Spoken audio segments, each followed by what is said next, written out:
encontrado Mengele. Capítulo 11. Caçando sombras.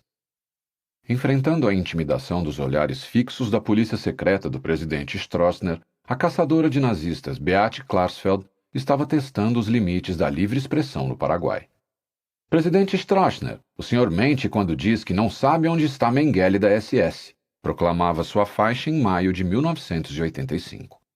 Isso se desenrolava nos degraus da Suprema Corte que concedera, há um quarto de século, cidadania paraguaia a Mengele.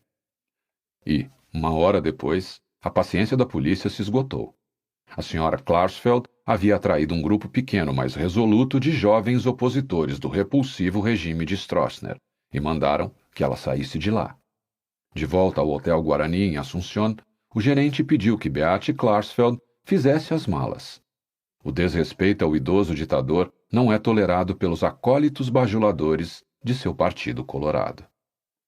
Desde o início de sua visita, Beate Klarsfeld tinha sido desafiada por um indignado porta-voz presidencial, Aníbal Fernandes, e pelo proprietário de uma emissora de TV a favor do governo, Simon Bo, a respaldar com provas as alegações sobre Mengele. Bo acusou-a de transformar a caçada ao Dr. Mengele num negócio. Fernandes disse: "Ela fala que está aqui, mas então que nos diga onde está." Beate Klarsfeld só pôde responder: "Se pensar em termos lógicos, não há nenhum outro lugar onde ele possa estar." 2 semanas depois, numa luminosa tarde de outono, os ossos de Josef Mengele foram exumados de uma sepultura coberta pelo mato e o crânio erguido bem alto, num gesto triunfal, para o mundo inteiro ver. O local era em Embu das Artes, no Brasil, a 40 quilômetros de São Paulo, mais de 1.100 quilômetros a leste de Assunción. Mas os Klarsfeld não foram as únicas vítimas da descoberta do túmulo em Embu. Simon Wiesenthal, que com frequência afirmava ter estado esbaforido poucos passos atrás de Mengele, também se encontrara 100% seguro de que ele estava se escondendo no Paraguai. Para aqueles que se espantaram com a promoção de Wiesenthal a uma espécie de Sherlock Holmes internacional, sua acusação foi muitas vezes absoluta. Para os Klarsfeld, cujos sucessos reais como autonomeados caçadores de nazistas não eram alarde ocioso, a certeza que demonstraram nesse caso foi um desagradável lapso. Mas como o Paraguai se manteve como parte do mito Mengele? Os Klarsfeld e Wiesenthal não podem ser responsabilizados sozinhos. Eles foram apenas parte de uma torrente de caçadores e jornalistas interessados, incluindo os autores que tinham a certeza de que em algum lugar dos recessos mais sombrios da selva paraguaia se emboscava o anjo da morte. O próprio presidente Stroessner carrega uma parte da culpa por uma ferida na reputação de seu país que foi em grande parte auto-infligida. Como salientou Beate Klarsfeld, se Mengele partiu, a polícia tem de saber disso. Tem de estar nos seus arquivos. Stroessner tentou convencer o mundo de que Mengele havia partido em 1961 ou 1962. Nem uma só vez ele ou sua polícia tentaram descobrir exatamente para onde Mengele tinha ido. Que seu governo poderia ter feito isso por meio de Hans Rudel ou Alban Krug está fora de dúvida. A verdadeira questão é entender por que ninguém acreditou na afirmação do Paraguai de que seu mais infame cidadão tinha escapado. O mito estava baseado em fato. Josef Mengele tinha estado no Paraguai, e como o encarregado de negócios da Alemanha Ocidental, Peter Bench, descobriu em 1961, ele se tornara cidadão. Daí em diante, cabia ao governo do Paraguai o ônus de provar que não estava mais lá. Foram em grande parte as escaramuças diplomáticas entre os alemães ocidentais e os paraguaios e o fracasso das duas partes em resolver o mistério do paradeiro de Mengele que permitiram que do fato se desenvolvesse a ficção. Sem dúvida, na maior parte dos anos 1960 e em grande parte dos anos 1970, o governo da Alemanha Ocidental levou todo o mundo a acreditar que Mengele provavelmente estivesse vivendo no Paraguai. Já em 1963, o chanceler da Alemanha Ocidental, Konrad Adenauer, numa de suas últimas decisões importantes no exercício do cargo, ofereceu ao presidente Stroessner 10 milhões de marcos alemães, cerca de 2,5 milhões de dólares, para extraditar Mengele. Eckhard Briest, o embaixador alemão ocidental em Assunción, foi informado que a oferta de Adenauer não seria aceita. Mantinha-se, portanto, viva a suspeita não só de que Mengele estivesse no país, mas de que estivesse sendo ativamente protegido pelos altos escalões do governo. Em 7 de fevereiro de 1964, vários meses depois de a oferta de Adenauer ter sido recusada, o Ministério do Exterior em Bonn emitiu a seguinte nota: podemos confirmar que Mengele é de fato um cidadão paraguaio. Obteve um cartão de identidade e cidadania no Paraguai. A Divisão Paraguaia de Investigações emitiu a ficha de Mengele 4250066 em 1959. Essa ficha diz que Mengele visitou pela primeira vez o Paraguai em 1959. O documento de identificação dado a ele em 1959 tinha o número 293348 e em 27 de novembro de 1959 a cidadania número 809 foi emitida pela Suprema Corte e assinada por Werner Jung e Alejandro von Eckstein. Na primeira parte dos anos 1960, ele esteve com frequência no sul do país, na fronteira com a Argentina e o Brasil. Mais tarde, chegou a Assunción e ficou na pensão Astra, registrado com o nome de Peter Fast. Nesse momento, ele está no Triângulo de 3 países e pode inclusive estar no Brasil.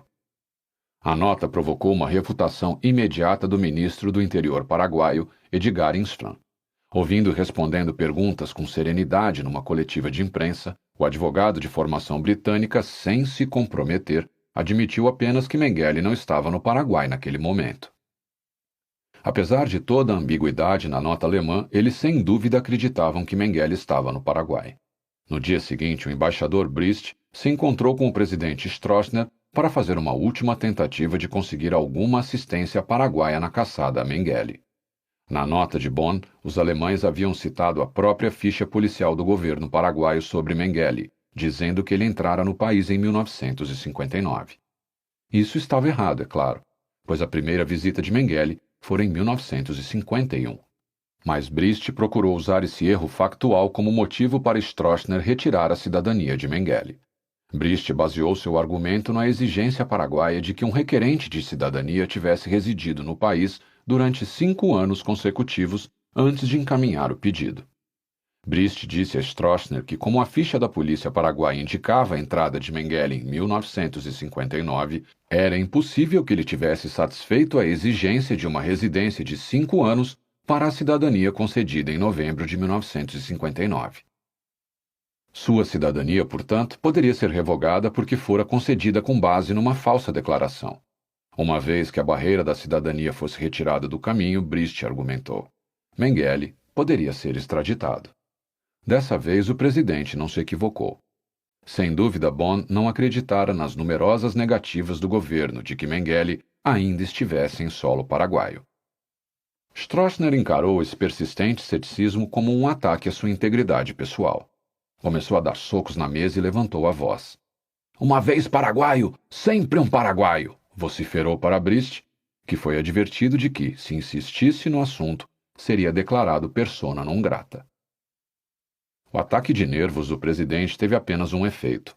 Intensificou a suspeita de que Mengele estava de fato no Paraguai com a aprovação tácita de Stroessner. O absurdo era que, para Stroessner, o problema tinha pouco a ver com a possibilidade de ele estar conivente com um dos homens mais maléficos do século XX, mas tinha grande relação com a santidade da cidadania paraguaia que um aliado próximo havia ousado questionar. Baseado em tão estranhos axiomas, governava o presidente. Na sequência do tratamento humilhante dispensado ao embaixador Brist, as autoridades judiciárias alemãs ocidentais endureceram a abordagem. Em julho de 1964, Fritz Bauer, o incansável procurador-geral do estado de Hesse, responsável pelo caso Mengele, elevou a recompensa por sua captura de 20.000 para 50.000 marcos alemães, o equivalente a $12.500. Para a grande consternação do Ministério do Exterior alemão ocidental, Bauer deu os primeiros passos no que se tornou uma guerra de palavras com o Paraguai. O acordo secreto de Bauer com os israelenses durante o caso Eichmann havia mostrado que ele não era o tipo de homem que fica em cima do muro. Dessa vez, a coisa se tornou pública.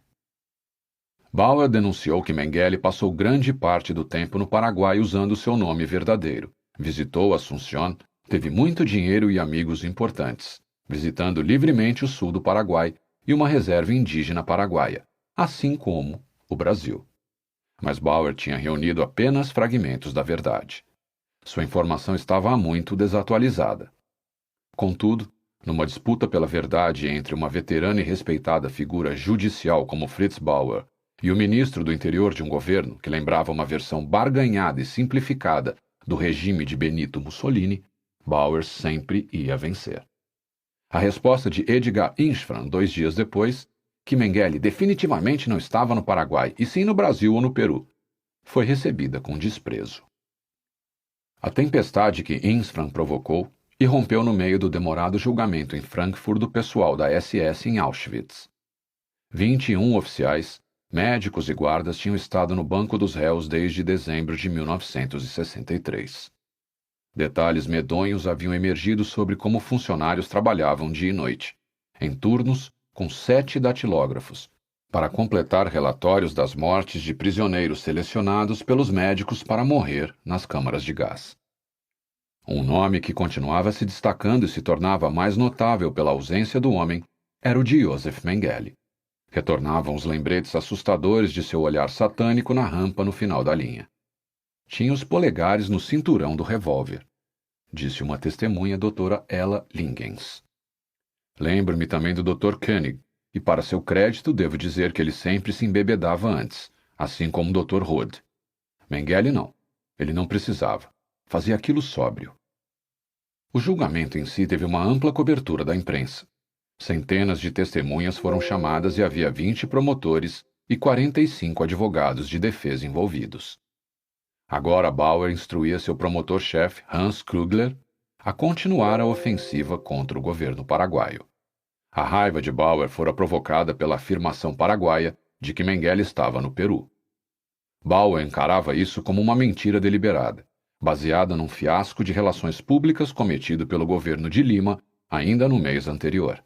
O ministro de Governo e Polícia peruano, Dr. Juan Languasco de Rabich, tinha dito numa coletiva de imprensa que Mengele fora capturado numa cabana de palha nas selvas peruanas. Seu comentário fez repórteres de jornais do mundo inteiro correrem para Lima. Com base nessa notícia, o próprio Bauer pedira que Bonn processasse de imediato um pedido de extradição aos peruanos. No dia seguinte ao anúncio da detenção de Mengele, o governo peruano disse que o ministro havia cometido um erro. Uma declaração oficial afirmava que ele havia pensado que um repórter estava lhe perguntando sobre a prisão de um agitador comunista chamado David Livingstone Penn, não de Mengele, e que tudo não passara de um momentâneo mal-entendido. O que havia deixado Bauer tão irritado foi acreditar que os paraguaios tinham provocado a confusão no Peru.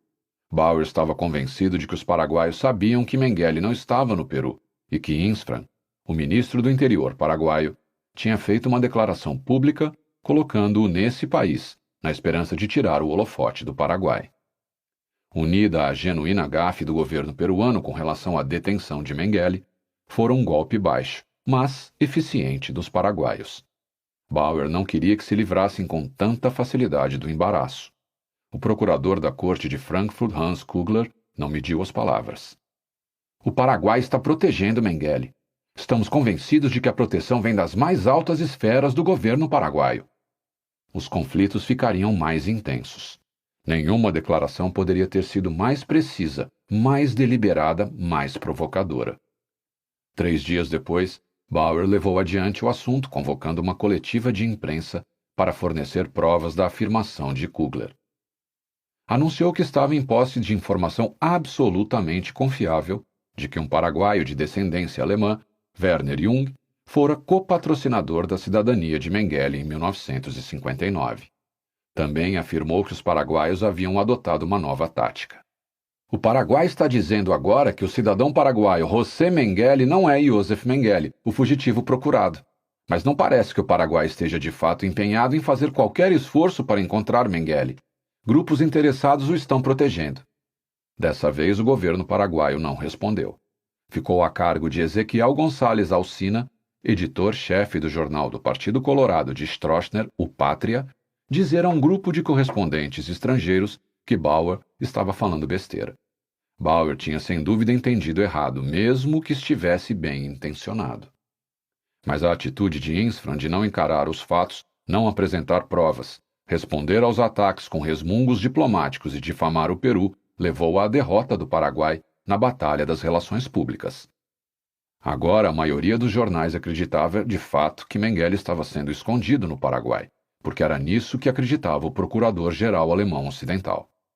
No que o Ministério do Exterior alemão acreditava não está claro, embora estivesse numa situação privilegiada para descobrir a partir da embaixada em Assunção. Seu pessoal, vez por outra, encontrava grupos pouco convincentes de neonazistas em Assunção, que tinham escolhido o circuito festivo. Não teria sido difícil tirar alguma informação deles. Castigada pelo ataque de Stroessner ao embaixador Brist, a embaixada estava de fato adotando uma postura muito rígida. Um artigo especulativo publicado na revista alemã Der Spiegel, em agosto de 1964, afirmava que Mengele fora visto recentemente no Paraguai. O artigo instigava a embaixada alemã a perguntar aos paraguaios se não era verdade.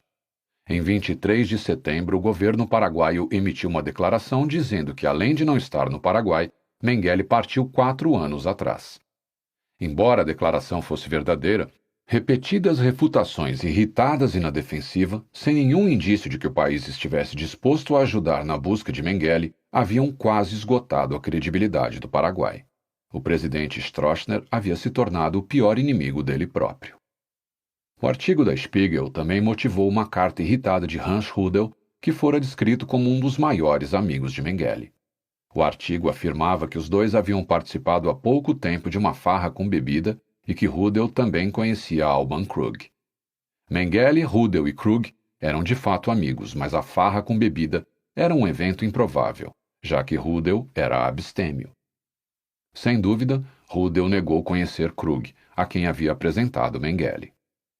De maior interesse foi o modo como ele renegou publicamente o amigo, dizendo que a sugestão de um tal relacionamento era difamatória.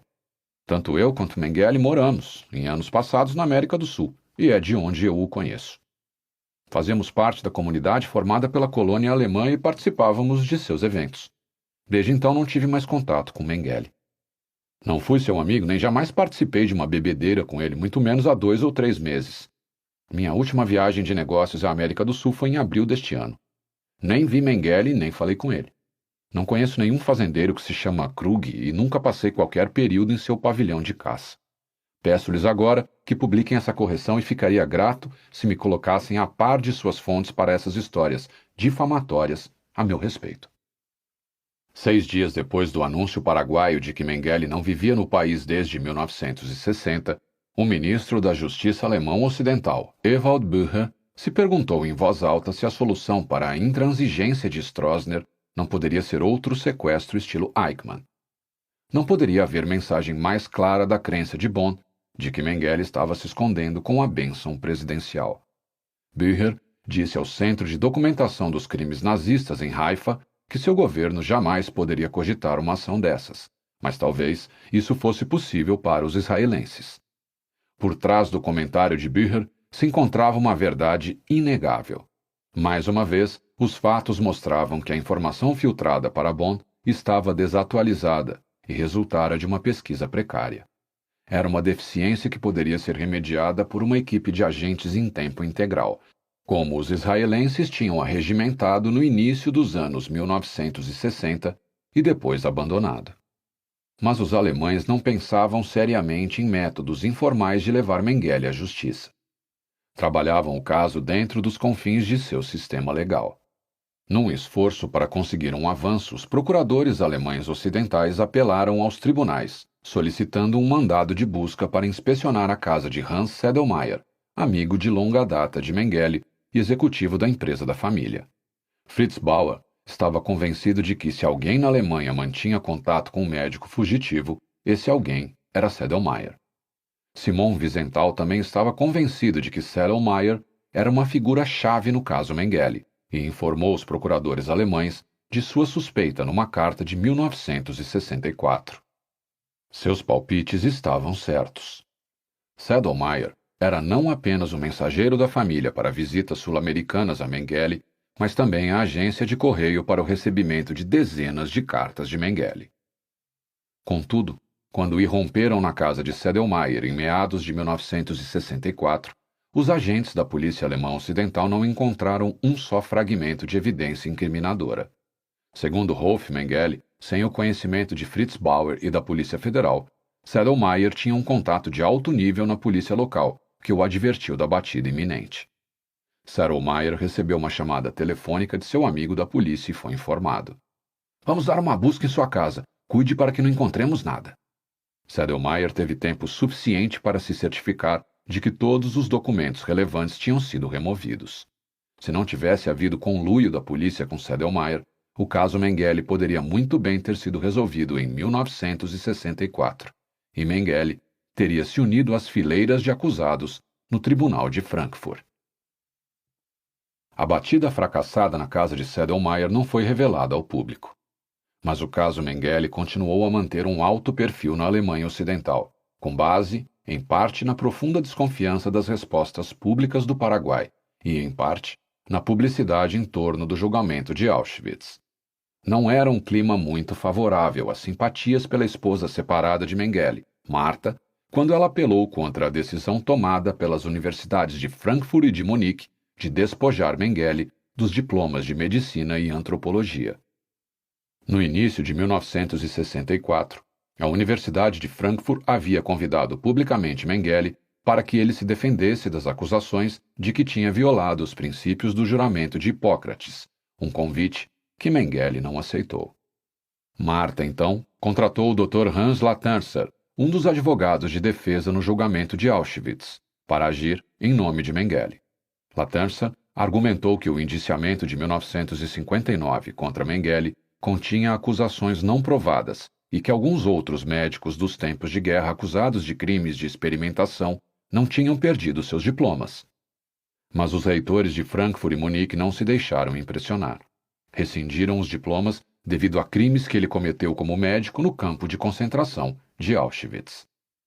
Como antecipação do que poderia acontecer se um dia Mengele fosse levado aos tribunais, o julgamento dos reitores não foi um bom presságio. Tendo lido as 75 páginas de declarações de testemunhas, julgaram os depoimentos dignos de crédito o bastante para declararem Mengele culpado. Mais desagradável para ele, no entanto, deve ter sido o julgamento implícito de que, em termos acadêmicos, seu trabalho fora desprovido de qualquer mérito científico real. Mengele sempre tinha sido guiado pela ambição de alcançar um status acadêmico. O título de doutor era importante para ele, como mostrou mais tarde ao escrever a Rolf, insistindo para que reconsiderasse a decisão de não fazer um doutorado em direito. De todos os argumentos que você levantou relativos à sua intenção de não entrar nesse nível de doutorado, eu aceito aquele que diz que falta a você interesse, atenção e um verdadeiro empenho. Não consigo encontrar a palavra certa para me expressar. Seja como for, isso me afetou bastante. Conseguir o doutorado foi de fato o único pedido que eu lhe fiz em toda a sua vida. Enquanto isso, em Assunción, a credibilidade paraguaia sofria um golpe mortal com a prisão de Detlev Sonnenberg, um ex-oficial da SS que morava em Sarcedo, Minas Gerais, no Brasil. Ele disse à polícia que tinha visto Mengele várias vezes, sendo a última no Paraguai em fins de 1965. Sonnenberg afirmou que Mengele estava então praticando medicina. Embora não houvesse dúvida de que a credibilidade de Sonnenberg era duvidosa, ele costumava se gabar de seus contatos com nazistas procurados. A reação do ministro do Interior paraguaio, Edgar Insfran, foi assombrosa. Depois de negar que Mengele estivesse no Paraguai, Insfran garantiu que ele não tinha sequer a cidadania paraguaia. Um dos poucos triunfos de que os alemães ocidentais podiam se vangloriar na caçada a Mengele era o fato de terem obtido uma cópia de seu documento de cidadania paraguaia. O comentário de Insfran era uma mentira descarada. Dava aos alemães ocidentais e à imprensa uma visão totalmente distorcida da conexão paraguaia com Mengele, mas uma visão que a dissimulação dos paraguaios os autorizava a sustentar. Quando Hubert Krier sucedeu Eckhard Briest como embaixador em 1965, Bonn já havia desistido de tentar exercer mais pressão sobre o Paraguai. Disse Krier: "Antes de minha partida, recebi instruções para não fazer nada com relação ao caso Mengele. Não me deram explicações para isso. Uma explicação para tais instruções me foi mais tarde fornecida no Paraguai, pelo secretário de Estado. Numa visita, ele me disse que haviam chegado à conclusão de que pedir a extradição de um cidadão paraguaio seria grotesco e absurdo. Isso fazia sentido. Mengele era cidadão paraguaio, e na opinião do governo, e em minha opinião, o pedido violava uma lei internacional não escrita, a saber, que um Estado forte não deveria exigir que um Estado mais fraco extraditasse um de seus cidadãos. Krier, sem dúvida, parece ter seguido esse conselho. Adotou uma atitude mais cavalheiresca quando fez uma consulta sobre Mengele numa recepção. Como Alejandro von Eckstein, que copatrocinou a cidadania paraguaia de Mengele, recordou. O embaixador se aproximou e me perguntou se eu me importaria de ter uma conversa com ele. Eu disse, claro que não, seria um prazer. Na época, eu já era capitão reformado. Eu o acompanhei e ele queria falar comigo sobre o Dr. Mengele. Eu disse que o Dr. Mengele tinha saído do país e que desde sua partida nunca mais soube nada a seu respeito. O embaixador me disse, desculpe, estou apenas cumprindo ordens de Bonn, desculpe. Trocamos um aperto de mãos e isso foi tudo. A imagem decadente da Alemanha Ocidental como nação corrigindo o passado nazista sofreu outro revés em 30 de junho de 1968, com a morte prematura de Fritz Bauer, o único homem no judiciário do país que tinha, de maneira consistente, perseguido Mengele. A tendência de Bauer a exagerar na dureza de seus pronunciamentos públicos tinha instigado, de modo significativo, os paraguaios a defenderem em excesso a integridade do presidente. A verdade foi uma vítima que caiu em algum lugar no meio disso. Não obstante, como The New York Times recordou em seu obituário, Bauer foi um homem que tinha alcançado reconhecimento internacional pelo empenho em levar criminosos de guerra nazistas à justiça. No meio da confusão sobre onde exatamente Mengele estava, só um país saberia responder com certeza, e era Israel. Segundo um veterano do Mossad, eles tinham recebido informações de que Mengele estava no Brasil. Mas o Mossad guardava essa informação para si. A Guerra dos 6 Dias, em 1967, havia confirmado a visão do general Meir Amit, chefe do Mossad, de que os recursos tinham de estar concentrados na ameaça árabe. Não parecia haver justificativa para bancar uma força-tarefa especial para conferir as pistas trazidas por agentes de Harel no início dos anos 1960. Na esteira da guerra, Israel também sofreu uma importante mudança em política externa. Jerusalém decidiu abrir uma embaixada em Assunção. Teria sido uma base ideal a partir da qual poderiam levar adiante de maneira clandestina a caçada a Mengele. Mas Benjamin Weiser Varon, embaixador de 1968 a 1972, tinha uma missão muito mais simples. Fui mandado para lá para fazer amigos e influenciar pessoas, disse ele. A decisão de abrir uma embaixada em Assunção foi tomada logo depois do dia 1º de janeiro de 1968, quando o pequeno Paraguai assumiu um poder desproporcional no cenário diplomático mundial ao se tornar um dos 2 países latino-americanos no Conselho de Segurança da ONU. Na opinião de Varon, o Conselho fora, durante um tempo demasiado longo, um tribunal tendencioso contra Israel. A principal tarefa de Varon era persuadir o Paraguai a participar de uma pequena minoria que, vez por outra, ainda vota a favor de Israel. Dificilmente se passava uma semana sem que Varon pedisse ao ministro do Exterior paraguaio, Dr. Raul Sapena Pastor, um voto a favor de Israel na ONU. Não era provável que levantar o problema de Mengele ajudasse nesse objetivo. Assim, em sua nomeação, Varon não recebeu do Ministério do Exterior instruções de qualquer espécie sobre Mengele. O assunto não era sequer mencionado. Nem foi Varon informado de que o Mossad tivera equipes no Paraguai e no Brasil, de 1960 a 1962, ou que Harel havia considerado a possibilidade de ataque de um comando a uma fazenda paraguaia.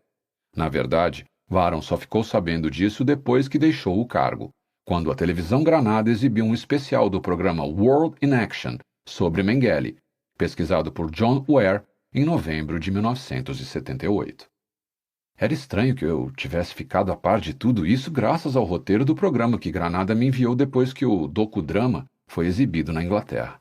Isso provava que não fora considerado sensato me sobrecarregar com esse conhecimento quando me apresentei para a missão no Paraguai. Também provava que o Serviço Secreto de Israel atua com total independência do Ministério do Exterior. Por outro lado, as revelações de Harry coincidiam com as conclusões a que eu mesmo tinha chegado. A autocracia do Mossad à parte, Jerusalém tinha outra boa razão para não mencionar o problema a Varon. Eles sabiam que Mengele estava vivendo no Brasil. Mas o efeito do furor diplomático entre Assunción e Bonn, em que uma proteção presidencial de Mengele havia se tornado parte da mitologia, logo fez sentir sua presença, segundo Varon. Eu estava com minha família no aeroporto de Buenos Aires a caminho do Paraguai. Conhecemos uma jovem judia e seu marido. Ela nos apresentou ao pai que estava intrigado com o fato de o Paraguai, com uma minúscula comunidade judaica, merecer um embaixador israelense. De repente ele teve um insight. Eu sei por que está indo para lá, disse, piscando o olho, e como o encarei com um ar de surpresa, ele sussurrou no meu ouvido. Dr. M. Por estranho que pareça, entendi de imediato. O próprio Varon tornou-se uma vítima da mitologia. Estava Mengele realmente no Paraguai enquanto eu estava servindo lá? Ele escreveu mais tarde. Eu não poderia ter a menor dúvida a esse respeito. O que de fato o convenceu, disse Varon, foi a reação do governo ao grande número de afirmações dos jornais de que Mengele estava lá. O assunto foi abordado com Varon em diversas ocasiões pelo ministro do Exterior, Dr. Sapena Pastor, a pedido do presidente Stroessner. Mas Pastor sempre se detinha na hora de negar que Mengele estivesse no país, um sinal que Varon, com a noção da presença de Mengele agora profundamente incrustada no subconsciente, acreditava significar que ele de fato tinha, nesse momento, um de seus abrigos no Paraguai. Um dia o ministro do Exterior paraguaio perguntou a Varon sobre a fonte das histórias de Mengele e o que ele podia fazer a esse respeito. Muitas dessas histórias emanavam de Tuvia Friedman, que dirigia um centro de documentação de crimes nazistas em Haifa, Israel. Como Varon explicou, em teoria o ministro tinha direito a abordar o quiprocó por causa do apoio do Paraguai na ONU. A tarefa de Varon, no entanto, foi convencê-lo de que não havia nada que ele pudesse fazer. Eu disse, espero que compreenda as desvantagens de um regime democrático. Está totalmente fora de questão que, de governo para governo, as relações entre nossos dois países não poderiam ser melhores. O senhor pode acreditar que o valente apoio do Paraguai nas Nações Unidas é muito apreciado. Mas nós temos uma imprensa livre. Ela pode dizer o que quiser. Se amanhã um de nossos jornais dissesse que o senhor Skoll, então primeiro-ministro de Israel, é um canalha e que a senhora Golda Meir é uma idiota, nada poderia ser feito a esse respeito. Agora em Israel há 500 mil de sobreviventes do Holocausto. Para o senhor Consigliere, a existência do Dr. Mengele pode ser um incômodo. Para esse 500 mil de sobreviventes é uma afronta, uma provocação, uma abominação. Não há, em definitivo, nenhum meio de silenciar o Sr. Friedman. A crença de Varon de que Mengele estava no Paraguai foi ainda confirmada quando o Dr. Pastor pareceu insinuar que não podia resolver a questão de Mengele sozinho e que talvez fosse melhor contar com comandos israelenses. Varon interpretou aquilo como uma confirmação de que Mengele estava escondido dentro das fronteiras do país, mas que o assunto estava fora do controle pessoal de Pastor. É possível que fossem os sentimentos de Sapena Pastor se insinuando, levem-no daqui, tirem-no de nossas mãos. Mas ele não falava pelo presidente. E no Paraguai, o presidente Stroessner dava a primeira e a última palavra. Embora não estivesse a par da política do general Amit para o Mossad, Varon teve uma experiência direta das razões pelas quais o Mossad havia colocado outras prioridades na frente da caçada aos nazistas. Em 2 de maio de 1970, 2 atiradores da Organização para a Libertação da Palestina, OLP, entraram correndo em sua embaixada e começaram freneticamente a atirar. 4 funcionários israelenses foram feridos e um foi morto.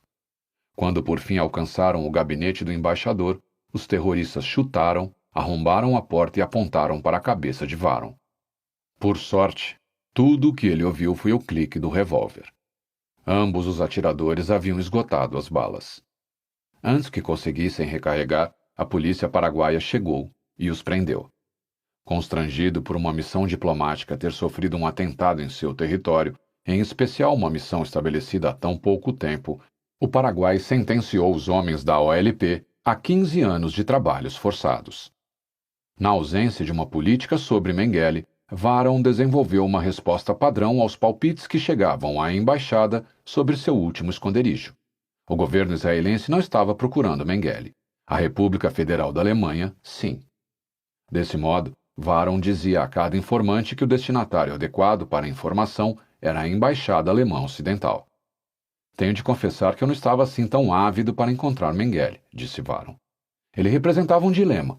Israel tinha reivindicado menos sua extradição que a Alemanha. Ele, afinal, era um cidadão alemão que havia cometido seus crimes em nome do Terceiro Reich. Nenhuma das vítimas era israelense. Israel só passou a existir vários anos mais tarde.